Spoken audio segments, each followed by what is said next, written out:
Remah-remah dari meja perjamuan akhir.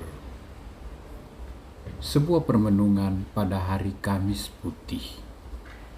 Saudara-saudariku, lukisan perjamuan malam terakhir adalah salah satu lukisan yang paling terkenal dan juga selalu paling laku di dunia hampir 500 tahun terakhir ini. Dari lukisan Leonardo da Vinci ini telah muncul aneka lukisan ukiran dan pahatan. Di Kamis Putih suci ini, memandang lukisan syarat makna ini, kita dapat menemukan beberapa remah berharga. Leonardo berasal dari sebuah desa bernama Vinci di Italia. Hidup antara tahun 1452 sampai 1519. 600 tahun lalu ia wafat. Ia seorang pemahat, arsitek, ahli matematika, serentak insinyur, dan tentu saja seorang beriman, pencinta Yesus dan pencinta Ekaristi. Diperkirakan dia membuat lukisan The Last Supper antara tahun 1492 sampai 1498. Remah pertama, pengkhianat serentak sahabat. Kendati judulnya The Last Supper, tetapi momen yang ditampilkan adalah saat ketika Yesus mengatakan, "Seorang dari kamu akan menyerahkan aku." Karena itu, segera ada trilog, ada percakapan bertiga-tiga antara para rasul. Siapakah dia? Bukan aku kan? Nyaris tidak nampak siapakah dia dari gambar ini. Mengapa? Bukankah seorang pengkhianat akan pintar berpura-pura, munafik, tampil beda? Bukankah di antara teman, sahabat, keluarga, komunitas bisa saja ada yang berkhianat dan dia ada bersama-sama seperti yang lain, nyaris tidak nampak. Lihat, sementara mereka berbisik-bisik bertiga-tiga, Yesus nyaris ditinggalkan sendirian dengan tangan terbuka.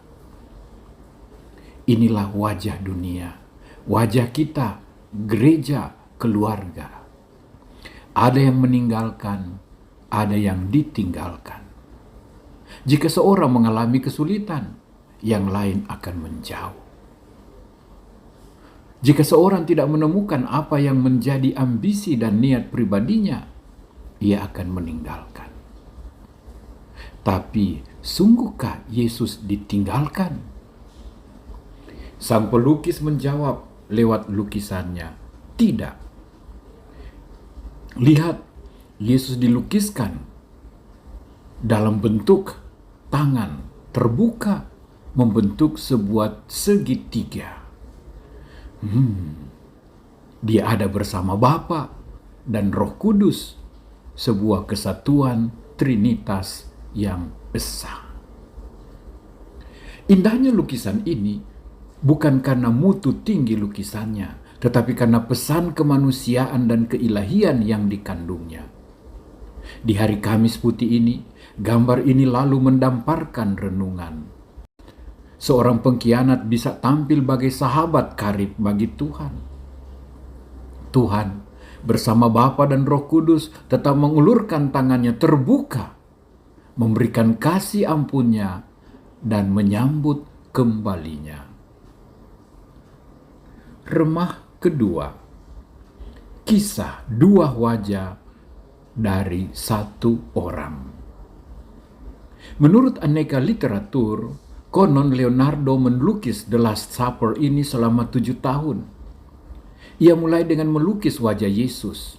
Lama juga mencari seorang muda, polos, suci, tulus, saleh, penuh pengorbanan untuk dijadikannya model.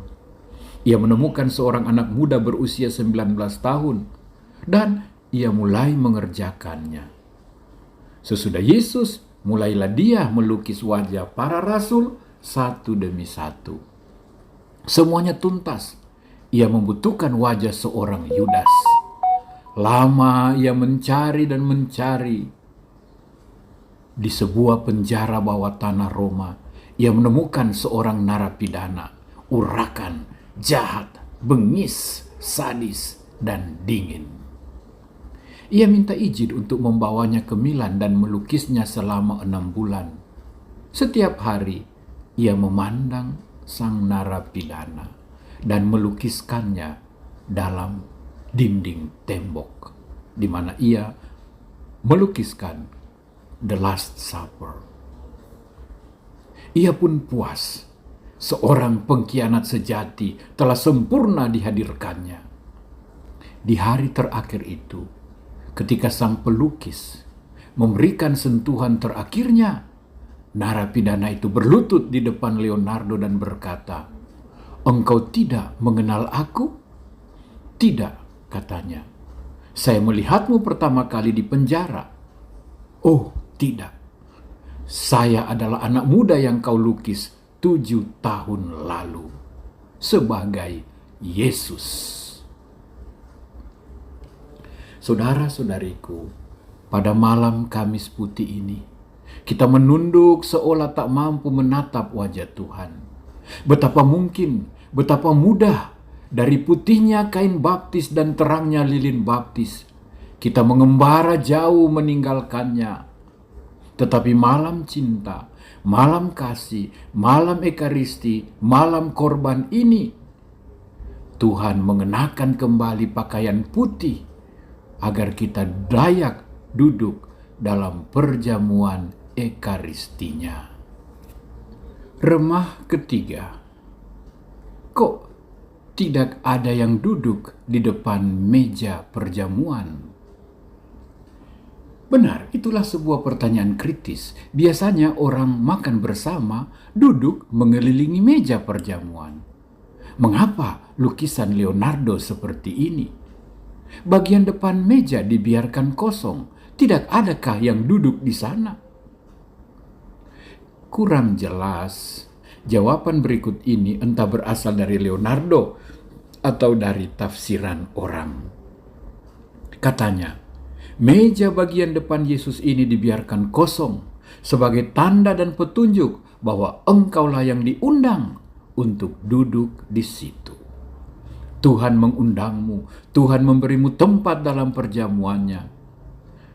Hanya apakah engkau punya waktu, punya kemauan, punya iman, punya kepercayaan atas ekaristinya, atas kehadirannya lewat roti dan anggur, atas tubuh dan darahnya yang dipecahkan, yang diperas, kemudian dibagikan untukmu. Pada Kamis Putih suci, pada malam kelahiran ekaristi dan imamat ini, kita lalu bisa bermenung, berapa aktif dan partisipatifnya aku dalam ekaristi Tuhan, dalam perjamuan cinta Tuhan.